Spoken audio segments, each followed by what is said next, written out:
Y'all ready for this?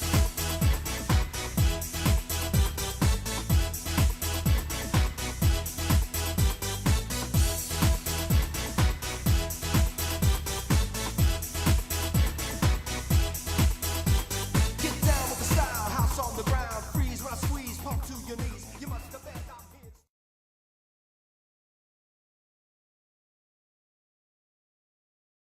Hi everybody, welcome back to week 4 of Confirmation. I hope you enjoyed your time at the retreat last weekend for those of you who joined us. This week we are talking about Jacob. Jacob is one of those interesting characters in the Bible. He is not someone that you would want to be your neighbor. Probably wouldn't even be someone that you would want to be your best friend. He's a conniver, he's a scoundrel, he's a cheat, he's a liar, and he runs away from his problems all the time. And yet we see that God uses Jacob to continue to fulfill the promise that has been made to Abraham, that a great nation and the salvation of the world will come through him. So let's take a look at this week's story, and then we'll answer some questions. A desperate young man runs across the desert. He is accused of crimes he did commit, like impersonating a goat and stealing his brother's inheritance. He crosses foreign lands. He goes into strange places. As ever, pursued by his hairy, red, angry brother. Roar! I'm angry! He is the fugitive.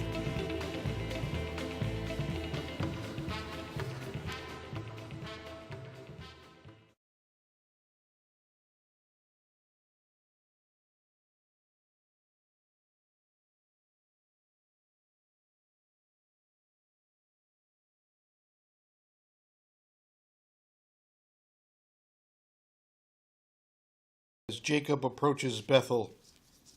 Bella! Bella! No, wrong Jacob, and wrong place. It's not Bella, it's Bethel.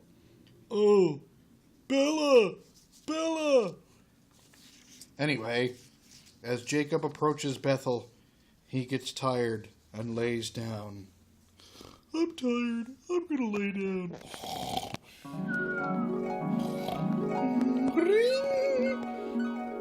The blessings go up and the blessings go down. The blessings go up and the blessings go down. Blessings go up and the blessings go down. And the promises from God continue all around. Oh, that was a crazy dream. I wonder what that means. Jacob wanders into a Bedouin camp where he meets the love Rachel. Bella! Bella! My name's not Bella. Rachel. Oh. And you're the wrong Jacob! I'm the right Jacob. It's just the wrong story. I gotta go find some place to take off my shirt. As I was saying, Jacob wanders into the Bedouin camp and meets the lovely Rachel. You're lovely. Do you think I could marry you? Well, you'll have to ask my dad. Hello. How are you, young Jacob? Can I marry your daughter? Well, if you work for me for 7 years, then you can marry my daughter. Okay, I'll do it. Jacob works for 7 long years, tending Laban's sheep.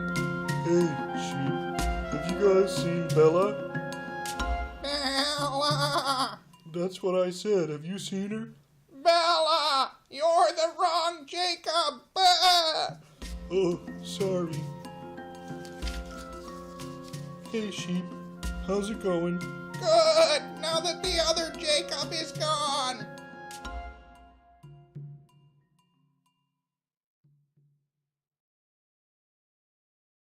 On Jacob's wedding night, Laban dresses his oldest daughter to look exactly like his youngest daughter.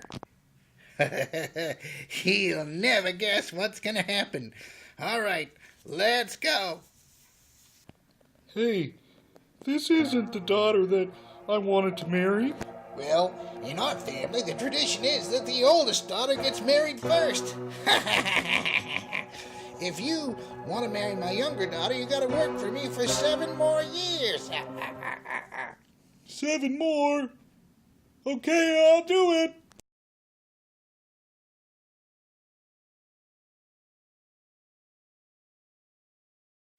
It's been 7 long years, and this time I'm gonna take Leah and Rachel. and I'm heading back home. I can't stand my father-in-law anymore, and I'm taking these sheep with me, too. Once again, after swindling his father-in-law, Jacob is on the run.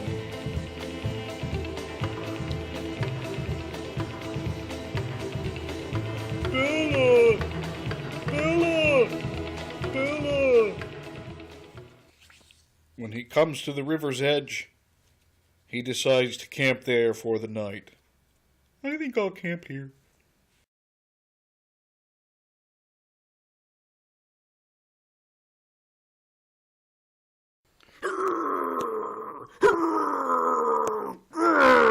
Give up now! I'm telling you, Mean Gene, this is the end for you!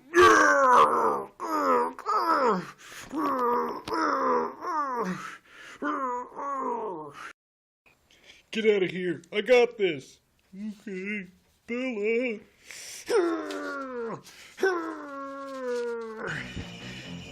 You'll never overpower me.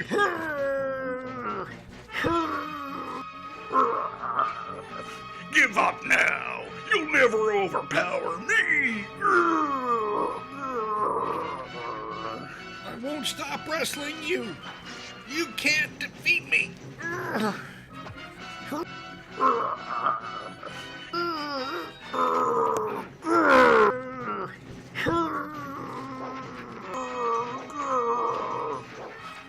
You have to bless me. Bless me. You want me to bless you? Fine, but first your hip is gonna be out of its socket. Ow, my hip. And your name's gonna be changed from Jacob to Israel because you have struggled with man and with God and have overcome. Ow, my hip.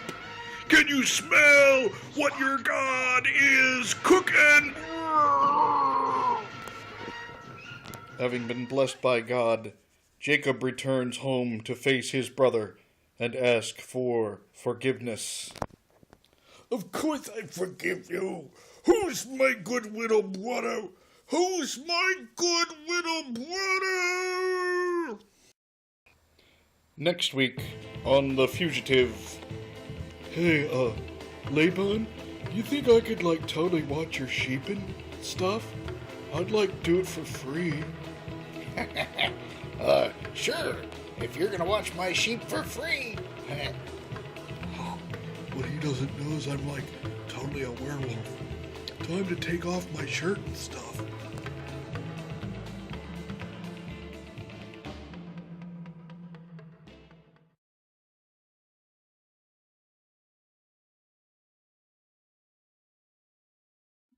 That's our story. A couple of questions for you to think about with this story. One of the big episodes in the story of Jacob is when Jacob wrestles with God. He physically wrestles with God. But it's more of a metaphor for our own lives where we wrestle with our faith. So the first question is, have there been times in your life when you have wrestled with God, wrestled with your faith, wondered if God even existed and what God was doing to begin with? It's a question that we all deal with, and it's a great thing to talk about with your parents. The second thing is, Jacob is not what we would call a perfect person. He's sneaky, he's a cheat, he's a liar, and yet God uses him for God's purposes. Why do you think that is? Why do you think God uses people who are less than perfect throughout Scripture in order to do God's will? And finally, what do you think this story of Jacob tells us about God and about ourselves. All right, looking forward to reading your posts and having a great discussion in class next week. See you later.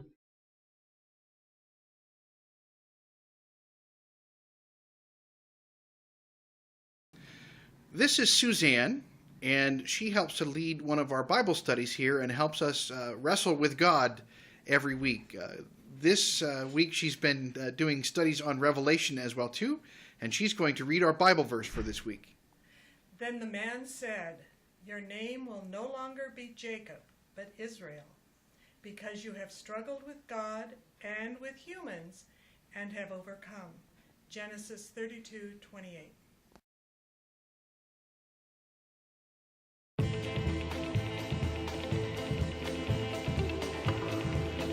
Can you smell what your God is cooking?